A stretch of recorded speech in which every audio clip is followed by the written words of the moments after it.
आपण या सगळ्या गोष्टीच्या कोणासाठी करतोय? आपण स्वतःसाठी करतोय. म्हणून सावित्रीबाई फुले यांनी काय सांगितलंय त्यांच्या विचारातून आपण आधी स्वतःला ओळखलं पाहिजे. आधी आपण स्वतःबद्दल सजग झालं पाहिजे. आपण दुसऱ्याचं नाही बघायचं.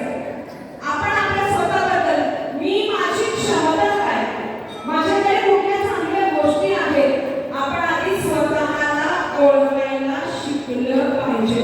आपण दुसऱ्याची ओळख खूप छान करतो, पण आपल्याला जर म्हटलं आपली ओळख करून द्या तर ती ओळख करून देत असताना आपण साचपडतो.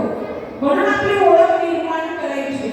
जशी त्या 19व्या शतकामध्ये क्रांतिज्योती सावित्रीबाई फुलेंनी आपली ओळख निर्माण केली. आज जगभरामध्ये ती ज्ञानाची माऊली म्हणून ओळखली जाते. जसं आपण विद्येची आराध्य देवता सरस्वती म्हणतो, त्या सरस्वतीच्या पदस्पर्शावरती चालून ज्यांनी खरं कृती दाखवली, कृतीतून आपलं कार्य दाखवलं, त्या क्रांतिज्योती सावित्रीबाई फुले यांनी दाखवलेलं आहे. क्रांतिज्योती सावित्रीबाई फुले यांच्या कार्यातून आपण हीच प्रेरणा घ्यायची आहे की आपण स्वतःला आधी ओळखलं पाहिजे. स्वतःला ओळखलं म्हणजे काय हो?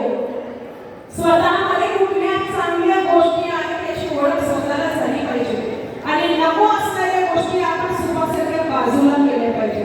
ही क्षमता आपण शिक्षणाच्या माध्यमातून निर्माण केली पाहिजे. आधी स्वतःला आपण ओळखायला शिकलो पाहिजे.